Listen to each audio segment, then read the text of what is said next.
All right, so today we're going to talk about sensory strategies for caregiving at home. So this is going to be information, hopefully to inspire you to maybe consider a non-traditional way, perhaps, of creating spaces that are um, nervous system friendly, that are sensory friendly, and they can be useful for those of you caring for, people who have neurodivergence, like autism or ADHD or something like that, or even those of you caring for loved ones who are maybe in a cognitive decline, some experiencing dementia potentially could be benefiting from this. But also, I believe it's important for the caregiver as well. And we'll go into that a little bit more about why sensory strategies are important and how we can create an environment that is conducive to calm and stress reduction. Okay. So we're going to explore how the felt sense of a home shapes behavior, mood, and connection. And if you have any questions throughout the training, you can go ahead and enter them into the chat, or you can wait till the end. I'm going to end the recording and we'll have time for conversation. Speaking of recordings, these are all recorded and they're put on our website usually the following week after the Friday that I present them to you. So the goal today is to offer realistic and gentle ways to create an environment that soothes, not overstimulates. Okay, especially during busy transitions like back to school season, which we have a little bit of a time before that takes place. But transition times can be a very activating time in the life of someone who has maybe sensory processing needs that are different than the typical person. So whether you're parenting a neurodivergent child or caring for a loved one who has dementia, or really just trying to bring more peace into the home, I hope that today's session will give you some inspiration. So we often think of caregiving as what we do, right? I'm doing all these things, right? But it's just as important, but just as important of what we do is the environment in which we're doing those things. Okay, so we're going to explore today how our home's, I guess, sensory landscape, if you want to use that term, just, the sights, the sounds, the textures, even the emotional tone of that space can either soothe your nervous system or it can overwhelm it. I know if you're anything like me, it's kind of the whole like cluttered home, cluttered mind. I have a hard time thinking around clutter. And the funny paradox is I am horrible about accumulating clutter. So I always feel like I'm kind of in this paradoxical, self-induced torture that I kind of find myself in all the time. But they can really overwhelm the system, right? And so hopefully by the end of today, you'll have a better understanding of both sensory processing in adults and children, some simple tools to reduce overstimulation and promote regulation, and some ideas to support you and those you care for without adding that pressure of perfectionism, which we can often find ourselves trapped in that rut, okay? So I want to give you a quote from Occupational Therapy International from 2019. And the quote says, "The physical environment has a profound influence on emotional regulation and executive functioning, especially in individuals with sensory sensitivity." Okay, so keep that in mind as we move forward.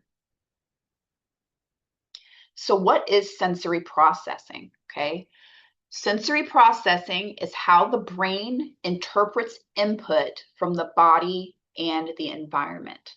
Okay. We are all always constantly processing sensation. Okay. The information that we get in our brains is constant and we do it automatically. Okay. So imagine your home as a landscape of signals constantly talking to your nervous system, okay? And constantly talking to your child's nervous system, constantly talking to your loved one's nervous system, okay? And we all know that we experience the world through the five senses, but today I'm going to introduce 8 that you may not be aware of all of them, okay? So we have the big 5, right? Smell, touch, sight, sound, and taste, right? But we also have vestibular, proprioception, and interoception. Don't worry, there will not be a pop quiz at the end of this, but it may be useful for you to get comfortable with those terms because they can really impact the way you caregive and the way you navigate your world in a very profound way. Okay. So vestibular is our sense of balance and movement. Okay. So if you have vestibular issues, you may experience things like vertigo, right? Proprioception is our body awareness, our signals. Are we hungry? Are we tired? Are we hot? Are we cold? Okay, where are we on the planet? That kind of thing. Oh, sorry. Proprioception is body awareness. Interoception is the internal cues. Sorry, like hunger, emotion, and temperature. Okay, sorry, I got that mixed up. But everyone processes differently, right? So something that might calm one person could overwhelm another person, right? My kiddos, as an example, they find it very calming to have background noise almost all the time. Myself, I don't like the background like noise clutter. Okay, it kind of throws me for a loop. Okay, but everybody experiences that differently. Okay. And sensory processing is our brain's ability to take in information from our senses, like sights, sounds, textures, and internal cues, and make sense of it. How do we interpret those cues? And so for many people, this kind of happens in the background, right? We're not paying attention to all of our five senses all the time with, complete accuracy or precision, right?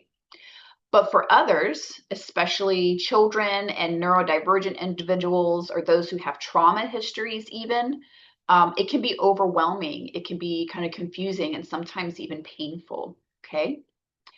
So the last three senses I gave you, the vestibular, the proprioception, and the interoception, those are key in understanding behavior and emotional regulation and what we often label as meltdowns or shutdowns. Okay.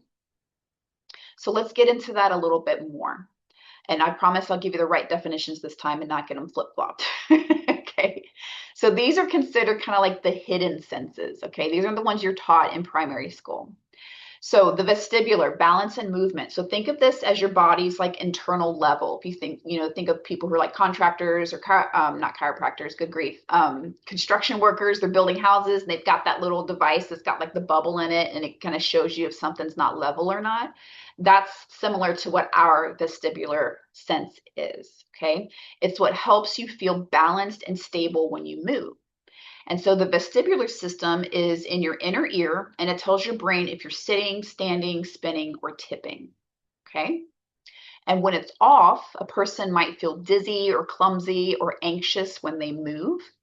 They may hate swings or spinning, or they could crave them constantly.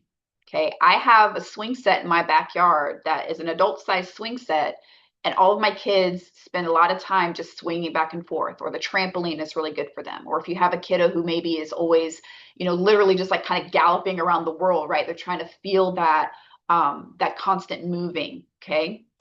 When the vestibular sense is off, people can often get car sick easily or feel overwhelmed in motion heavy places like grocery stores. Okay. So places where there's a lot of movement going on can be very overstimulating to some people. So some helpful tools for that: gentle rocking, rhythmic moving, slow swaying, right? Like sitting in a rocking chair or slow dancing or swinging. And if you have little ones and you notice that they're kind of doing these behaviors, they're kind of rocking or they're, swaying back and forth, or they love the rocking chair, or, my kids like to bounce on the yoga ball. That's them trying to process that vestibular sense. Okay. That's them trying to kind of find some regulation in that specific sense. Okay. The next one, proprioception. So this is our body awareness. This is our sense of where our body is in space, even when our eyes are closed. Okay. So it's how you can scratch your nose without looking in a mirror to find your nose, or how you can walk through a doorway without bumping into it. You kind of know I've got this much space, so I'm going to walk in this area, right? It's just how are you navigating the literal space that your body occupies. Okay. And so when this is dysregulated, someone might be really clumsy or bump into things a lot, right? This is often kind of set off kilter when kids have a big growth spurt, right? Where, they go to bed as a 6-year-old and they wake up as a 16-year-old because their body just seems to kind of stretch overnight. And they're kind of getting used to that new space that their body's taking up. They can be very clumsy in that time frame. Another sign of it being dysregulated, they may press too hard when writing, right? They're kind of like really gripping on that pen or pencil and just pressing really hard on it. Hugging, they're really hard huggers, or press hard when they're using tools. Okay, so they're kind of seeking deep pressure, like really tight hugs, wrestling, or jumping. Some people, when they feel dysregulated, they like to have those weighted vests or those weighted blankets. Okay, that's because their proprioception, that body awareness sense, is off, and they're trying to get that back to baseline. Okay. So weighted blankets, big bear hugs, wall push-ups. That's where you just kind of stand and you place your palms against the wall and you just kind of do the push-up motion, right? That kind of thing, that push. And heavy work like lifting or carrying or squeezing, okay? So those can be helpful to bring that dysregulated proprioception back into regulation. And as I'm going through this, I wonder if some of you parents are saying, oh, that's why little Johnny does that, right? Or maybe you start to realize, oh, that's why I do that, right? Okay, and the last one, interoception. These are our internal body cues. So this sense tells us what's going on inside the body. Hunger, thirst, needing to use the restroom. Am I hot? Am I cold, right? And also emotions like sadness and anxiety. Okay. So when interoception is underdeveloped, somebody might struggle to name or understand their emotions. They may say, I'm fine, when they're really overwhelmed. They may miss cues like hunger or feeling full or needing rest, right? I know my kiddos, they have ADHD, and a few of them, it's kind of like, are you hungry? And they're like, no, but my body is, or, I haven't eaten. So I'm sure I am hungry, but they don't really have that sensation of hunger, right? And they may say, like, my tummy hurts when they're feeling really nervous, okay? So some ways that we can help people kind of reestablish that regulation is notice patterns. Okay, so ask them, what does your body feel like when it's sad? Okay, teaching words for body states. So they can say, my chest feels tight, and that could equal I'm anxious. Okay, using calming rituals that connect them to sensation. So breathing slowly or breathing exercises in general, stretching, drinking water slowly to kind of give the body time to catch up to the sensation of that they're drinking water. Okay. So these are hidden senses, right? But they're just as important as the 5 that we all know. And when they're out of balance, our nervous systems can feel really chaotic. Okay. And sometimes you can ask your kiddo or ask your loved one, what do you need? And they say, I don't know. They literally probably don't know, right? Because again, these aren't the common senses, right? They might not even have the words for what they're feeling. But simple strategies, like movement, pressure, calm spaces, we can help our loved ones and ourselves a lot of times feel more grounded and connected and at ease. Okay. And so, as caregivers, recognizing these senses can help you better respond, right? And be less frustrated and more compassionate, more curious about what's going on and how your loved one is experiencing the world. Because a lot of times we assume everyone experiences the world the way that we do, right? Because we're all human beings, so why wouldn't we? But that's not always the case, okay? So I've got a couple quotes for you. One is from the Sensory Profile and Clinical Application, and this is from 2001. Sensory processing differences are linked to emotional regulation challenges in both neurotypical and neurodivergent populations, okay? So you may think, well, I can be calm in this space. Why can't you? Well, it's because their sensory processing is different. Okay, so one thing that might feel calm to you or exciting or fun to you can be way, way overwhelming or triggering or even feel kind of threatening to another person because of how their body is translating that sensation. Okay. And the next one is from the Neuroscience of Interoception from 2018. And it says interoception, or that perception of internal bodily states, is foundational to emotional awareness and self-regulation. Okay, so being able to read your body's cues is really foundational to how we process our emotions and how we're aware of our regulation or dysregulation. So what are some signs of overload? Okay, so when the nervous system is overwhelmed, it doesn't really ask nicely, right? It can shut down or lash out. And oftentimes our culture likes to see that as misbehavior, when the reality is it's a sensory cry for help, right? Something doesn't feel right. Something's uncomfortable. It's like the princess and the pea, right? You're laying in bed, but you still feel that little nub somewhere and you can't really locate why it's bothering you. You just know it is, right?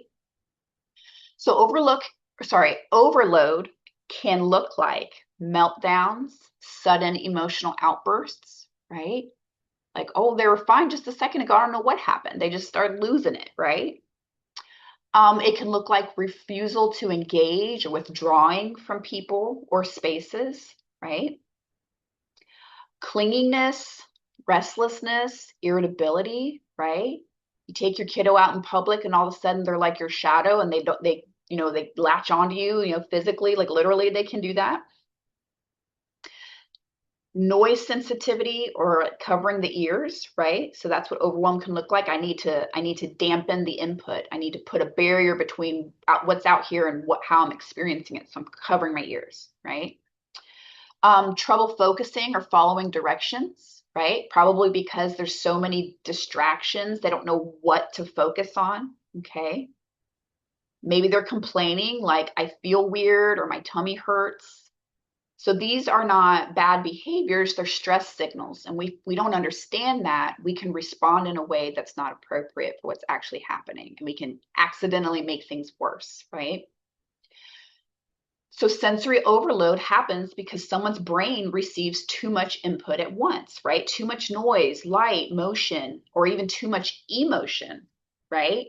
And they can't process it all. It's almost like a flooding. They can't contain it all. They can't make sense of it. And so they just react, right? Makes sense. And so for a lot of kiddos who have, high sensitivity or they're neurodivergent, their cup of tolerance fills very, very quickly. Okay. But here's the key, right? These moments often look like bad behavior, quote unquote, right? They might be yelling or crying or ignoring your instructions altogether or just shutting down, right? You can't get them to talk, you can't get them to move, you can't get them to look you in the eye, right? And what's really happening is their nervous system is kind of like on fire, right? And they're trying to not be difficult, but they're asking for help, but they might not have the words for it, okay? They are responding to an internal flooding. They're not misbehaving to get under your skin, okay, or make your day off, okay? And it's not just the kiddos, right? Adults get overwhelmed as well, right? So we probably all have those experiences where things get too loud or the lights are too bright, right? Do not turn an overhead light on in my house. You will be promptly escorted out, right? um, Maybe somebody asks you a question and you just snap, right? That's sensory overload in grown-up clothes, right? It's too much. I need a little break. Stop the flood, right? So when someone is overwhelmed, their brain may go into a kind of survival state, right? What we often call fight, flight, or freeze, okay? So logic can shut down, language skills disappear, and the body's just trying to survive the moment, okay? And so that's why it's really hard to reason with somebody who's kind of in that meltdown space, because they're having a hard time regulating. And so the logical part of the brain where they're like, we're just calm down, quiet, tell me what happened, tell me what's wrong. They can't. They can't. Okay. They're dysregulated. So our job isn't to fix or punish that overload, right? It's to recognize it, respond in a calm way if we can, and create an environment that helps recovery. Okay, because an overload, an overwhelm, a meltdown, whatever you want to call it, It doesn't just end when the crying ends and the tears dry up, okay? There has to be repair. There has to be recovery time after that, okay? And it can take the rest of the day. It could take the next day and a half, right? Depends on your person. So an important thing to remember is that behavior is communication, okay? For individuals who have sensory processing differences, emotional outbursts are often a reflection of a sensory distress rather than intentional disobedience. Okay, and that is a quote from Jane Ayres on sensory integration and the child. Okay, so now let's get into home as a sensory ecosystem. Okay, we often think of behavior as something that begins inside of a person, right? But often it starts in the environment or the room that they're in, okay? A noisy kitchen, blinking screens, harsh lights, crowded hallways, right? They may not seem overwhelming, but if you have a sensitive nervous system, if you have difficulty processing sensory input, it can be like you're standing in a storm, right? It's too much.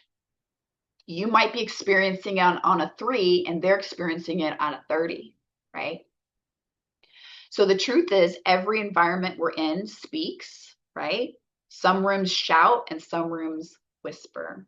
And the more stressed we are, the louder the room becomes. And so this doesn't mean that your house has to be spotless or silent, right? That's impossible. You're allowed to live in your home, right? It just means it has to be intentional, okay? Becoming aware of the sensory tone of your home can help you to begin shifting it from chaotic to calming. And again, it doesn't have to be an entire, homes and gardens spread, right? Your home doesn't have to be immaculate and perfectly designed, okay? It just has to be intentional, at least one space that can be calm, right? So if we think of our home like a radio station, we can ask, what signal is it broadcasting into the nervous system, right? So if a child walks into a room and suddenly flinches or melts down, the problem might not be the child, it could just be the static of that space, right? I know for my kiddos, when they were younger, especially, we couldn't go to places like, Main Event or Dave and Buster's or Stars and Strikes, right? They wanted to do the games, they wanted to play and have fun, but they'd walk into that environment. It's just so much sensory input. It was overwhelming and they couldn't enjoy themselves, right? That's why a lot of places now are offering like sensory friendly events, right? Where maybe the lights are a little bit different and the sound is a little bit different, but they can still experience it. It's just not so overwhelming. Okay. So here's a quick reflection for you. And we don't have to say it out loud, but you can enter into the chat if you're feeling like you want to. What are the sights, sounds, and sensations in your space right now? And could even one of them be softened, right? Can you maybe change maybe the light bulb wattage, right? Maybe do a warm glow instead of a stark white. That can be a major shift, right? Can you bring a little more color into your space? Those kind of things. So environmental sensory factors like light, noise, and the spatial organization, like the way we organize our space, directly affect behavioral regulation and emotional states in both children and adults. And that's from the Journal of Environmental Psychology. Okay. All right, so let's get into some other, sound, okay?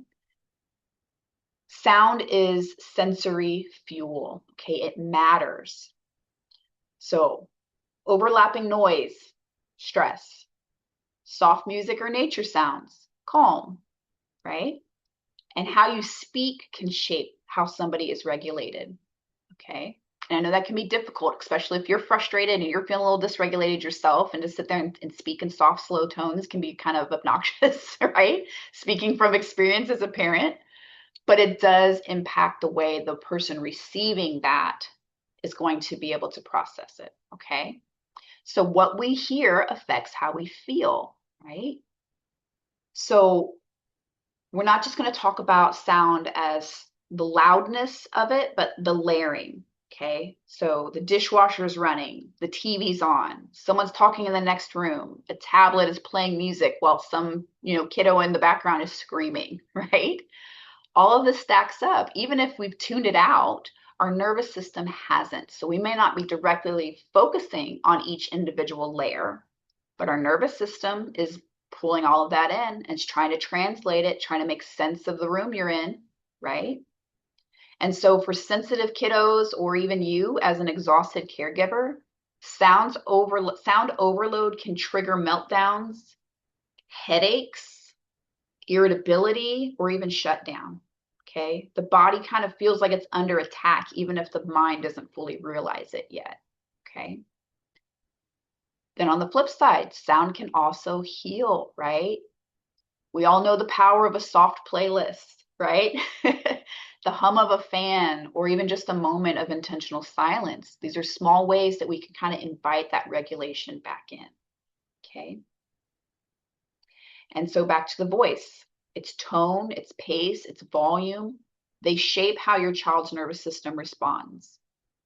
Or your loved one who has sensory issues as well that maybe isn't a child. So fast, high-pitched, or sharp tones can unintentionally increase anxiety, right? But a slow, soft, rhythmic voice can feel like balm, okay?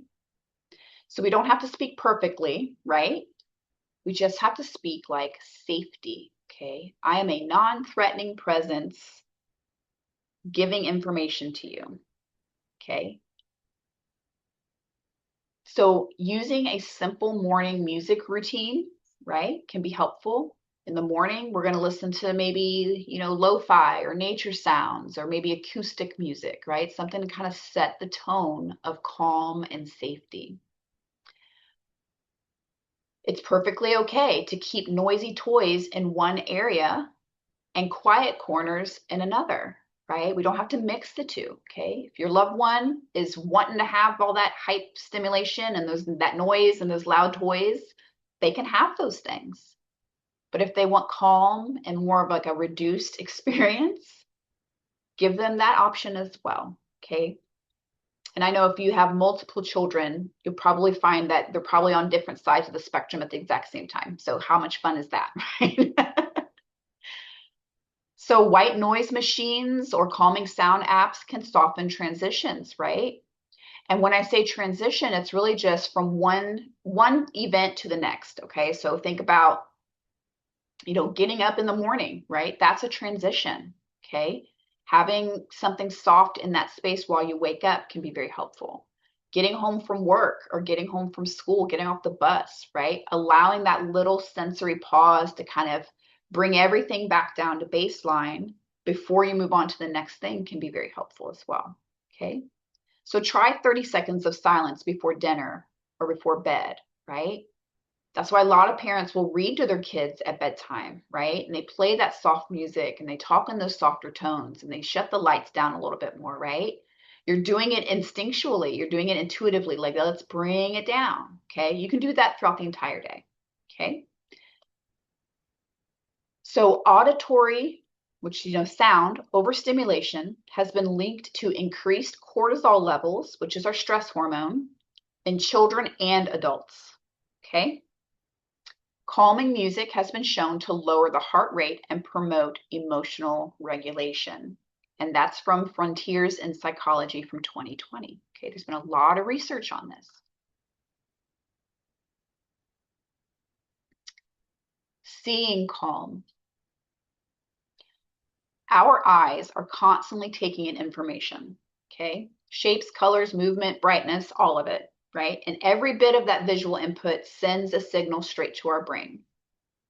So a room full of clutter or harsh overhead lighting or too many screens, that creates kind of like a visual noise, right?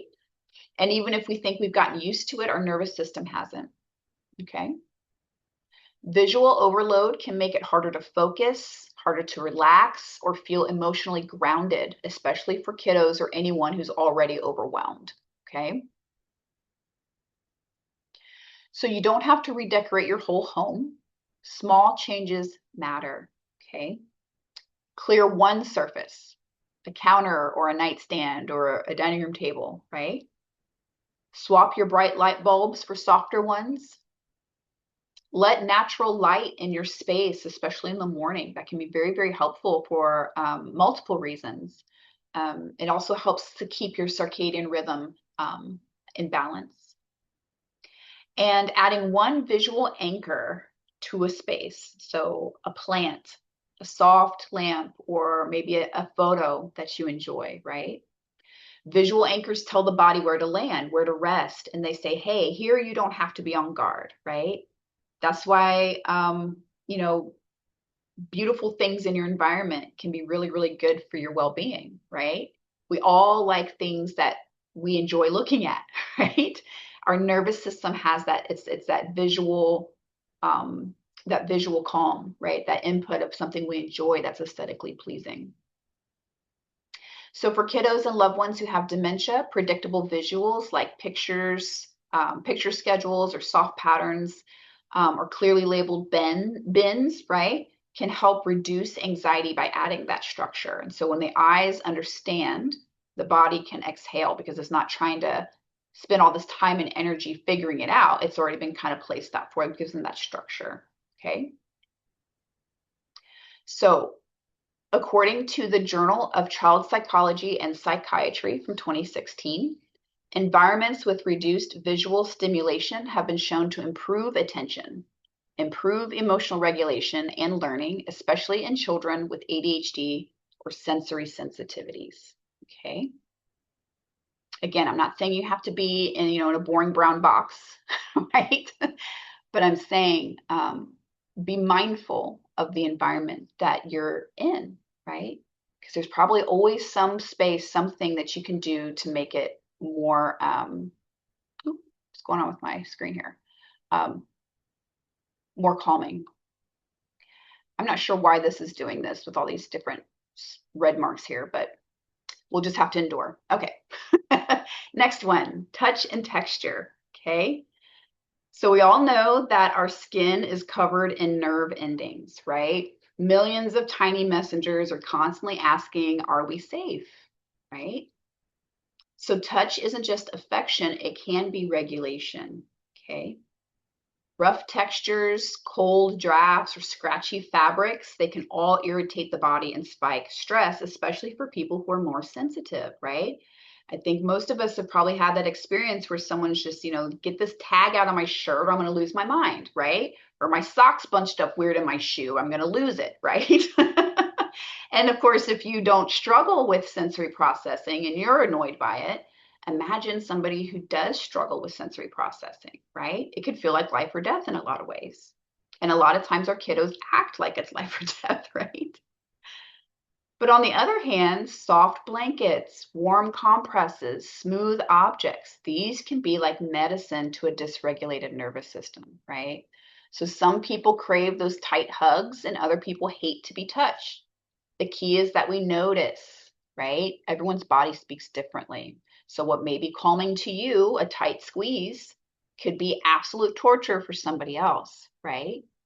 And I'm a big advocate for kiddos when they say, I don't want to be touched, that we just let them have that space, right? We don't force our kids to hug people if they're not comfortable, right? We don't force people to give affection if they're not comfortable doing that, right? For many, many reasons, but at least in this context, it's because they don't feel sensorily safe, okay?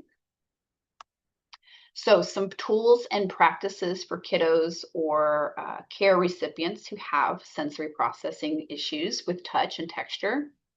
Weighted lap pads or blankets, stuffed animals with soft textures, creating like a tactile basket. So this could be just like a little, bin or basket that you use where you put like smooth stones or squishy balls or soft cloth, right?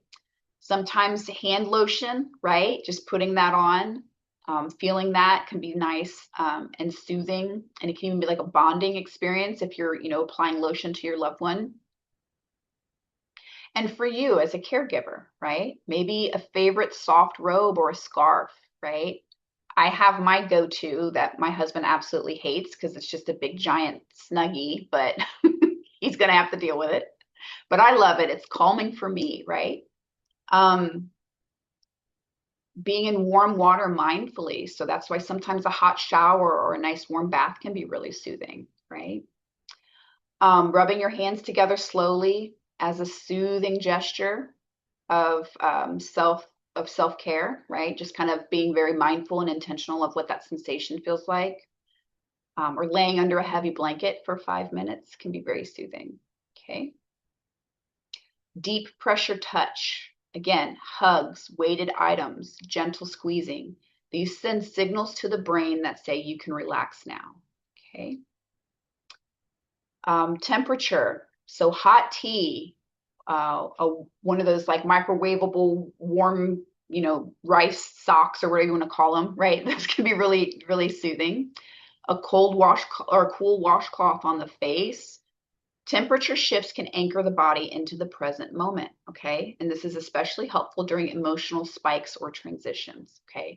Now, I'm not saying if your loved one is becoming dysregulated to splash, a glass of cold water on their face, okay? That's not gonna make anything better for anybody, right? But what I am saying is be mindful that temperature can help with those, remember those hidden senses we talked about, right? And it can help bring the body into a space where it feels safe, okay? Deep pressure stimulation activates what we call the parasympathetic nervous system. Okay, that is our capacity to feel restful, okay, to feel safe, to feel like we can be in community with other people.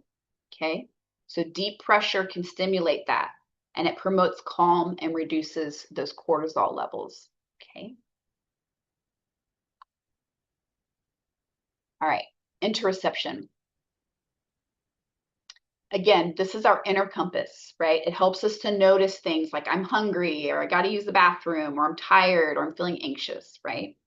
This is the body's way of checking in, but for some people, especially kiddos who are neurodivergent, or even adults who are, or people who have trauma or experiencing dementia, the inner sense can be really blurry or kind of hard to read, right?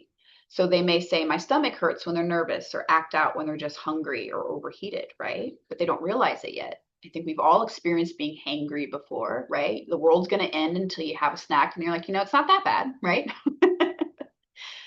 So learning to name what's happening inside the body is a game changer for emotional regulation. Okay. So when a child can say, my heart is beating fast, I need to take a breath, right? That's not just self-awareness, that's self-soothing, right? They understand, okay? I'm overwhelmed and I need to reduce the stimulation in my environment, or I need to step away. I need to have a quiet space to kind of calm myself down, right?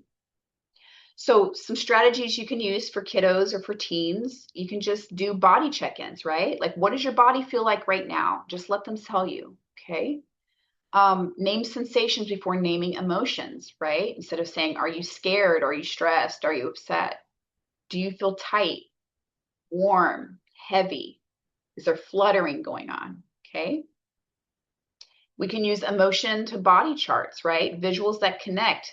Sad equals a lump in the throat, right?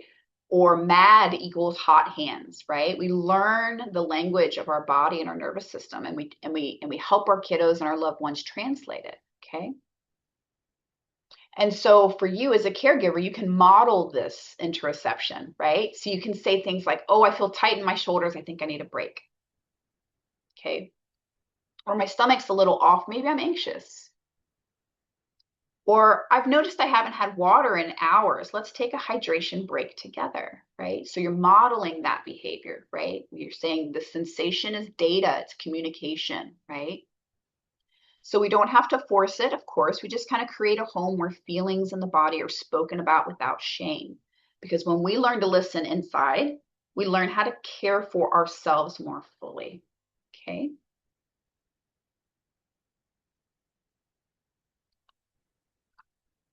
Sensory routines. Okay. So when life feels unpredictable, our nervous system goes on alert. Okay. Think about, you know, do you notice an increase in behaviors during holidays, right? There's a lot of stuff going on around the holidays. A lot of people, a lot of traditions, a lot of new lights and sounds and things like that going on, which can be happy things, but it's an increase in that stimulation, right? And so our nervous system can definitely go on alert. But when we introduce rhythm, right, like daily patterns that the body can count on, we begin to build safety from the inside out. So this is especially important for children or for those with dementia or trauma because a sensory routine gives them something to kind of anchor onto, right? And it doesn't have to be fancy, it just has to be reliable. So think of it kind of like tuning an instrument. If we tune the nervous system regularly, it's less likely to kind of snap a string during stress, right? So some ideas, some sensory routines for kiddos. So in the morning, again, soft light, gentle music, brushing hair with pressure, right? Not whacking them in the head, but, just giving some very, intentional strokes through the hair, right? Maybe let your kiddo choose like a calm stone to carry. Have you seen those? They're kind of like smooth in one spot and you kind of like rub your thumb on them. They call them like worry stones, right? Those can be very helpful. And then after school, maybe there's 10 minutes of sensory play, right? Water, sand, kinetic sand if you don't want the mess, right? Or a swing. And then at bedtime, a warm bath, maybe some scented lavender lotion or something like that. Dim lights, a quiet cuddle in the same spot every night, right? Reading those stories. And then for adults, right? Caregivers in the morning, a warm drink with intention, right? No multitasking. Sit and enjoy your tea, sit and enjoy your coffee, sit and enjoy your hot water that everybody's drinking now. A grounding breath. Sometimes people like to do their devotions in the morning if that's something that you enjoy, or their journaling, right? Some kind of mindfulness can be very, very helpful to set the tone of the day. Middle of the day, go outside for 3 minutes of sun and silence, right? Doesn't have to be big, just very intentional, a ritual, something that you do as a routine. And then the evening, disconnect from screens with intention, right? Softening scents or a warm blanket, maybe a body scan, right? Have you ever done those? Where it's kind of like you just kind of go from the top of your head to the bottom of your feet and just kind of take like a sensory inventory. Where's my tension? Where's my stress? Right? Do I need to relax my jaw? Do I need to drop my shoulders? Do I need to take a breath because I've been holding it for the last 5 minutes and didn't realize it? Right? That can be very helpful. Because when you tend to your nervous system, and when you tend to the nervous system with your loved one, it becomes this rhythm of co-regulation, which we human beings require desperately. Okay. Your calm teaches theirs how to exist. We're modeling this behavior. Okay. So, some phrases that you can think: regulate before you try to reason. Okay. If your loved one is having a moment of dysregulation, we don't want to try to reason with them first. We want to regulate first. Why? Because you're not going to be able to reason with somebody who is having a meltdown. Okay. Calm before you correct. Okay. Because if you immediately jump to discipline, what happens? It gets worse, right? Because it's not a discipline issue. Connect before you redirect, right? We're here together. Okay. You can trust me to move through this with you. Okay. So from the Sensory Integration Research Collaborative in 2020, they say predictable routines provide a sense of structure that reduces anxiety and behavioral outbursts, especially in children with sensory processing difficulties. Okay. And these strategies are not just for them, they're for you as well. All right, creating a calm space. So we all need a place to retreat when the world feels too loud. You don't have to have a sensory processing disorder for this, okay? For children or elders and for you, right? A calm space is a physical invitation to regulate. This is my soft place, right? Again, it doesn't have to be a whole room. It could just be a corner. It could be a chair. It could just be a basket of things that signal it's time to calm, right? The little toys and the little trinkets and things like that, right? But what matters is that it feels safe, consistent, and calming to the senses. And that could look different for everybody, okay? The space kind of becomes that signal to the body and the brain that says, here, you don't have to, perform. You don't have to hold it in. You don't have to problem solve. You can just breathe, right? That's why walking into a spa or, not that I've ever had the opportunity to walk into a spa, but I've seen it on TV where it's just kind of the environment is curated for calm, right?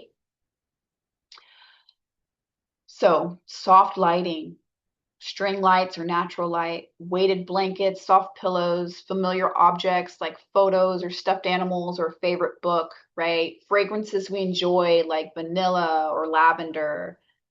Even wearing like noise control headphones or white noise machines or having that quiet music. These can all be components of creating that calm space, okay? And if you have kiddos or, you're caring for a loved one with dementia that can still participate, let them help design it, right? What colors do they find calming? What special object brings them that sense of calm? Maybe they can give it a name, right? So when someone co-creates the calm, they're more likely to use it. Not, hey, I made this corner, go sit in it. It becomes their space. They can personalize it. It feels safe to them because they were involved, okay? And most importantly, we don't want to turn this into a punishment corner, right? Hey, you're dysregulated, go sit in your calming corner, right? This isn't a time out space. Think of it as a time in space, right? A place to return to themselves, okay? And you deserve one too, right? Even if it's just a corner of the couch, right? That's mom's seat, get out, right? No. Maybe it's just, you're gonna have tea every day after dinner. I'm gonna sit in my little corner and I'm gonna put on my fuzzy blanket that my mom gave me, and I'm gonna have this tea, and that's my calm space, right? Or maybe, you've got a nice rocking chair on your porch and you like to go out there and people watch or what have you, right? Just as long as it's a place that feels like yours, okay? Designing intentional calm spaces within the home improves regulation, okay? That's the key.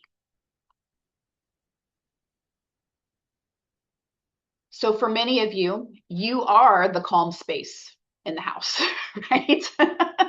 You can have all the gadgets and all the trinkets and all the beautiful soft colors and lighting, but you're the calm space, right? You're the regulating force in the home. But who holds you in calm, right? Who pulls you in out of that storm and gets you into a space where you can feel safe, right?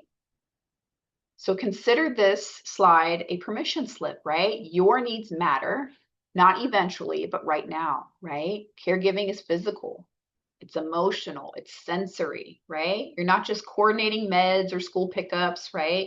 You're absorbing noise too. You're absorbing tension, you're absorbing energy, right? And so unless you're tending to your own body senses, you might find yourself kind of running on fumes as well, right? And so our regulation as caregivers leads the room. Okay, it's going to be kind of the guiding force of everybody else in that space, for better or for worse, right? And so by caring for our own nervous systems, we're essentially caring for theirs as well, because they're going to follow us, right? They're going to do what we do. So some little micro rituals you can use to kind of nourish your body, okay? And I don't mean ritual in a religious or spiritual sense, okay? I mean a ritual as in, an intentional habit that we cultivate. So if you have a warm drink, right? Hold the mug, right? Feel the heat, sip slowly, okay? Allow the experience of the sensation to come into focus. This is really good for serotonin production in our brain, which in conjunction with dopamine kind of gives us that sense of contentment, okay? Step outside barefoot if it's not, 12 degrees outside. Or maybe if it is, if you like cold. And just kind of feel the ground for 30 seconds, right? Feel your weight on the earth, okay? Inhale a calming scent and exhale slowly 3 times. Very simple, right? A lot of times you feel like I don't have time to carve out for self-care. We're talking under 5 minutes. Okay. And over time, that repetition signals to your nervous system, I can calm down. I can release this a little bit, right? I can let that, those happy chemicals in my brain kind of refill a little bit, right? Sitting in soft light at the end of the day, right? No phone, no tasks, just being, just in your body, right? And you can even do something a little bit more intentional. Put a hand on your heart and just say, I'm here. I'm allowed to soften. I'm allowed to unclench my jaw. I'm allowed to take a deep, full breath and extend my lungs to their full capacity, right? You have the right and the power to carve out little micro rituals throughout the day that make sense for you, okay? So here's an affirmation. I deserve softness too. Not because I've earned it, but because I am human. Okay. Caregiver burnout is not just our emotions, right? It's our sensations, right? Our sensory burnout, right? So when we tend to our own sensory regulation support, when we tend to our own sensory regulation, it supports empathy. Okay. It's very difficult to be empathetic to somebody struggling when you're struggling yourself, right? When we don't have the reserves to give anymore.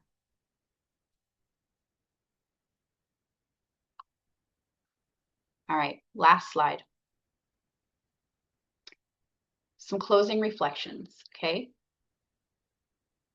Caregiving is not for the weak, okay? It's absolutely not. Being a parent is not for the weak, okay? And especially if you add on, the different sensitivities on top of that, it can be very, very difficult, okay? So I want to remind you, you don't have to overhaul your whole house and you don't have to do it perfectly. Just choose one thing, okay? One room, one sense, one moment of softness. That's how it begins, right? Not a grand gesture, but daily intentional mercy for ourselves. That's self-compassion, right? This isn't just for your loved one. This isn't just for your kiddo. This isn't just for, mom that moved in who needs care, okay? It's for you, right? Why not? Caring for you is caring for them, okay? So you are the landscape your loved one returns to. And every time you soften, you make home a little safer and a little quieter and a little more sacred. This is my contact info if you need to reach out to me. If you're looking for resources, if you're looking to be on our respite reimbursement program, or if you're looking for mental health supports, you can reach out to me through my email, through the website, or through phone.